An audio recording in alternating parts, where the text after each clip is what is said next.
Hello, we are group number 6, and the article we're presenting is Hijikata Tatsumi, The Words of Butoh.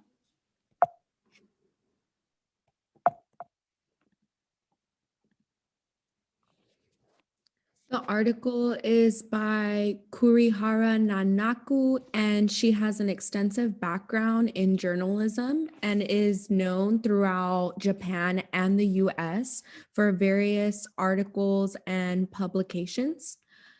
Her goal in writing the article was to enable readers of English to understand the context and styles and changes of Hijikata's thinking and choreography.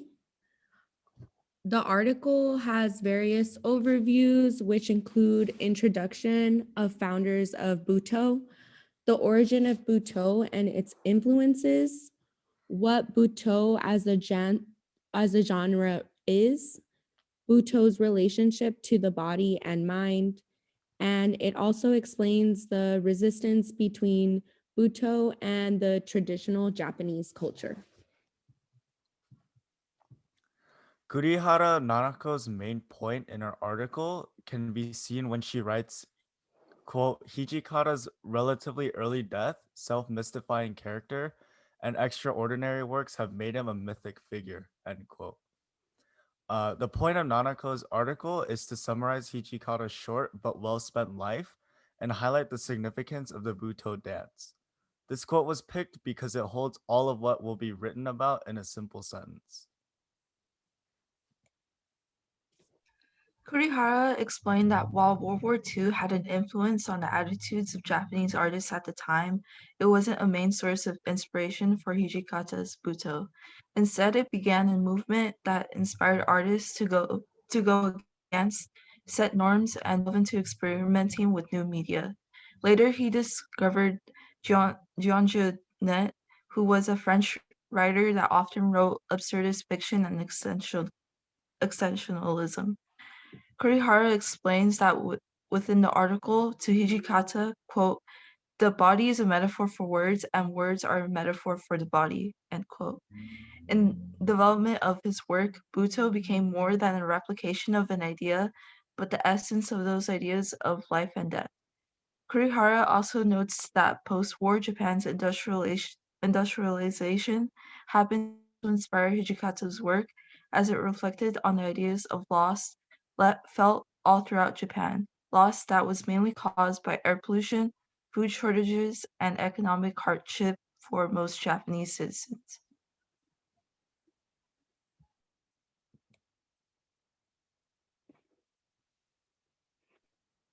So Butoh to Hijikata Tatsumi was the secret of being and was considered to be the beauty of life, which is how he described it. Butoh was first named Ankoku Buyo, and Ankoku means utter darkness, and Buyo was typically a generic term for dance, or more specifically, dance of death. Buddha was known to explore the darkest sides of human nature, and there were many readers who were trying to interpret Hijikata's writing but found it to be difficult. He trained his dancers with using a lot of words, and so they weren't easy to comprehend all the time, so therefore it made it difficult for people to understand. Hijikata uses language that had meaning and feelings, and these were accurate representations of how he felt or how he was feeling in the moment. And there were many approaches to Butoh. One of them was known as the onomatopoeia, and this approach was referring to the sound of water sweating, and the audience was told to become wet rugs. So a quote from the article, it stated, "To feel the weight of the water within you, a rug." And this type of language was used to try and sort of create a physical sense of the words and try to connect these words to emotions. So, as a result of this experience, the participants felt free and they described themselves as feeling free. And that was one of Hijikata's main goal, which was to capture these emotions or ideas just by using his words. There is another approach, an exercise that was performed, and this one was known as the mushi ku, which referred to insect bites. So in this exercise, students were told, and I quote, an insect is crawling from between your index finger and middle finger onto the back of your hand and onto your lower arm and up your upper arm. And as the teacher was saying this out loud, they were making a slithering sound and they were touching those parts of the hand to give the student a sort of physical feeling of what they were hearing. And this approach to Butoh was related to the body, as the students were told that their body had to be it instead of imagining it. And this means that their body had to change in the process of this exercise. Hijikata's method was to use words to make the dancers conscious of their physical sense, which would then teach them to objectify their own bodies. So the purpose of that exercise was so that the dancers would be able to sort of manipulate their bodies, both physiologically and psychologically, right, while transforming themselves into anything. And in the other case was a wet rug. Butoh's relationship to the body was extraordinary, and the body was viewed as a metaphor for words. And this meant that language is physically based, just as English makes one feel up or down. Hijikata saw the body in everything, and he wanted to put it into words. So, an example of this would be a painting. He argued that paintings revealed the Butoh quality, meaning it was simply a captured body that was just put into words. Within the process of Butoh, as it was emerging within the years, it's been stereotyped in the process. Butoh is often compared to Zen Buddhism or other Japanese elements as well. To further explain the pieces of Butoh, there is one that was called Kinjiki, and it received this title from a book about male homosexual love, which was written by Mishima Yukio. And this piece consisted of Hijikata and Ono Yoshido exchanging a chicken, which symbolized their love for one another. And due to this theme of homosexuality, there's a huge controversy in the dance world. And therefore, this resulted in the traditional culture being resistant towards Butoh because of what the dances consisted of. And these dances consisted sexuality, nudity, homosexuality, and these were just things that were not tolerated in the Japanese culture.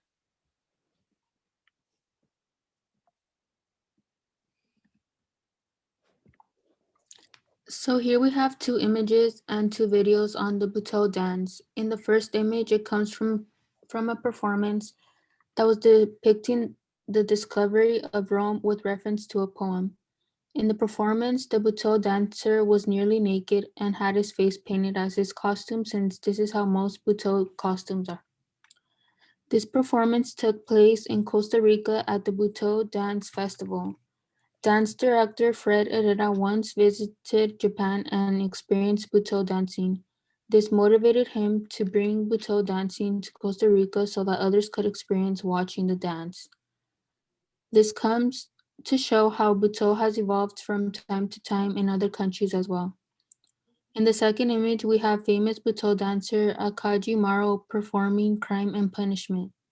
This performance took place in Tokyo at the New National Theater. You can notice how each dancer has their own costume. It is either a full-on costume that they will use, or like mentioned before, they are nearly naked. Since the theater is a bigger stage with more audience than usual, Morrow mentioned that in an interview that Butoh dance performances are better when the stage and audience are smaller. The reason for this is because in a smaller setting, you are able to see the performance in more detail. In the last two video links, you have the first one showing a variety of Butoh dance performances, while the last one is a reference to the second image, which is Crime and Punishment. The performance is directed by a Butoh dance company called Forward. You can notice how the costume changes throughout the video, since there are different Butoh dance performances throughout the stage, and the stage remains dark.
To conclude our presentation, each group member has provided our discussion questions.